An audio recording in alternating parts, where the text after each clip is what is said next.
আসসালামু আলাইকুম। Hello everyone, সবাই কেমন আছেন? আশা করি আলহামদুলিল্লাহ সবাই ভালো আছেন। আলহামদুলিল্লাহ আমরাও ভালো আছি। আজকে আমি নাচুস বানাবো। খুব সহজে ঘরে থাকা উপকরণ দিয়ে কিভাবে আমি নাচুস বানাবো এটাই আপনাদের সাথে শেয়ার করব। প্রথমে আমি এখানে নিয়ে নিচ্ছি 1.5 কাপ ময়দা।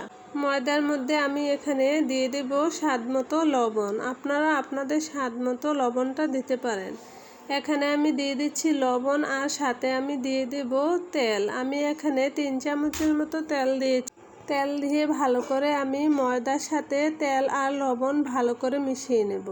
তেলটা অবশ্যই ভালো করে মিশিয়ে নিতে হবে। আমি এখানে ভালো করে মেশানো হয়ে গেলে এখানে আমি পানি দিয়ে একটা ডো তৈরি করে নেব। ডোটা আমি একেবারে নরমও করব না, আবার একেবারে শক্তও করব না। আমি মিডিয়াম একটা ডো তৈরি করে নেব। এখন আমি পানি দিয়ে দিচ্ছি। পানি দিয়ে আমি একটা ডো তৈরি করে নিচ্ছি। ডো তৈরি করা হয়ে গেলে এটা আমি কিছুক্ষণের জন্য রেস্টে রেখে দেব। রেস্টে রেখে দেওয়ার পর আমি কিছুক্ষণ পর চলে এসেছি। এখন আমি এটাকে আবারও একটু সময় নিয়ে এটাকে মথে নেব। এটাকে একটু ভালো করে মথে নিতে হবে। তো আমি আবারও 2 মিনিটের মতো এটাকে ভালো করে একটু মথে নিচ্ছি। না হয়ে গেলে এখন আমি একটা বড় রুটি তৈরি করে নিচ্ছি। আমি এখানে রুটি তৈরি করা হয়ে গেছে। এখন আমি একটা ঝাড়ের ক্যাপ নিয়েছি। এটার সাহায্যে আমি ছোট ছোট করে কেটে নিচ্ছি। এই তো আমার কেটে নেওয়া হয়ে গেছে। এখন আমি এখানে উপরে একটু তেল লাগিয়ে নেব। প্রত্যেকটাতে আমি একইভাবে তেলের একটু পরিমাণটা একটু বেশি করে হাতে লাগিয়ে নিয়ে এটাকে আমি উপরে তেল লাগিয়ে নিচ্ছি। এখন আমি প্রত্যেকটাতে ময়দা নিয়ে নিচ্ছি, ময়দা বিছিয়ে নিচ্ছি। বিছিয়ে নিয়ে হাতের সাহায্যে একটু লাগিয়ে নিচ্ছি। এখন আমি প্রত্যেকটা রুটি একইভাবে লাগিয়ে নেওয়া হয়ে গেছে। এখন আমি একটার পর একটা এরকমভাবে নিয়ে নিচ্ছি।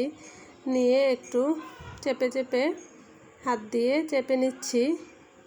আমি এখানে সবগুলো নিয়ে হাত দিয়ে একটু চেপে আমি আবারও একটা রুটি তৈরি করে নেব।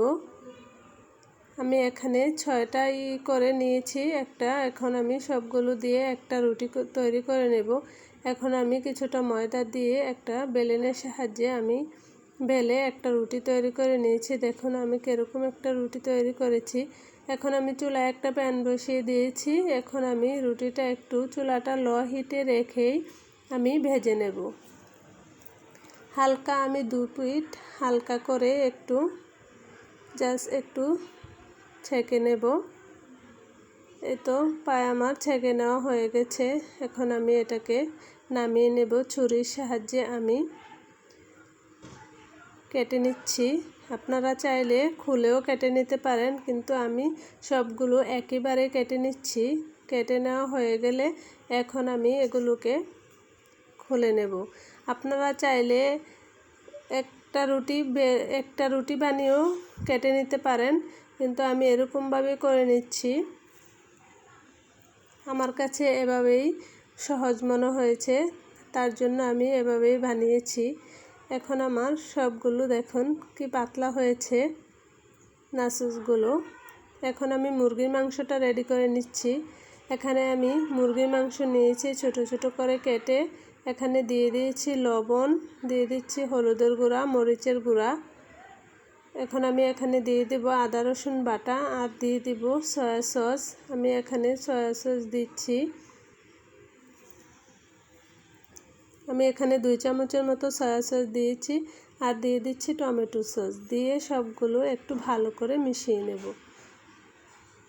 ভালো করে মিশিয়ে নিচ্ছি। এখন আমি এখানে দিয়ে দেব কালো গোলমরিচের গুঁড়া আর দিয়ে দেব সাথে গরম মশলা, জিরা গুঁড়া দিয়ে সবগুলো ভালো করে মিশিয়ে কিছুক্ষণ রেখে দেব। এদিকে আমি তেল বসিয়ে দিয়েছি আগে থেকেই। তেলটাও গরম হয়ে এসেছে। এখন আমি নাচুসগুলো ভেজে নেব। আমি এখানে চুলাটা লো হিটে রেখেই ভাজতে হবে, না হলে তো পাতলা পুড়ে যেতে পারে। এজন্য এখন আমি একটু উল্টিয়ে পাল্টিয়ে নাচুসগুলো মচমচে করে ভেজে নিচ্ছি। সবগুলো আমি একই রকম করে ভেজে নেব। এই তো নাচুসগুলো আমার ভাজা হয়ে গেছে। এখন আমি মুরগির মাংসটা এখানে তেল দিয়েছি প্যানে। এখন আমি মুরগির মাংসটা দিয়ে দিচ্ছি। মুরগির মাংসটা আমি এখন একটু ভেজে নিচ্ছি। এদিকে মুরগির মাংসটা প্রায় ভাজা হয়ে এসেছে। এখন আমি এগুলো নামিয়ে নিয়েছি। এই তো আমি নাচুস পরিবেশন করছি। প্রথমে আমি দিয়েছি এখন আমি এখানে দিয়ে দিচ্ছি মুরগির মাংস, আবারও দিয়ে দিচ্ছি নাচুস। আমি এখানে 3টা লেয়ার তৈরি করব। দ্বিতীয় লেয়ারে আমি দিয়ে দিচ্ছি মাংস, দিয়ে দিচ্ছি সস। এই সসটা আমি বাসায় বানিয়েছি, আপনাদের সাথে আজকে শেয়ার করতে পারলাম না, অন্য একদিন অবশ্যই শেয়ার করব। এই তো আবার 3 লেয়ারে দিয়ে দিচ্ছি আমি এখানে টমেটো সস দিয়ে দিচ্ছি। একইভাবে আমি 3টে লেয়ার তৈরি করে নিয়েছি। আমার রেসিপিটি যদি ভালো লেগে থাকে তাহলে ট্রাই করে দেখতে পারেন, আশা করি ভালো লাগবে। আসসালামু আলাইকুম, আল্লাহ হাফেজ।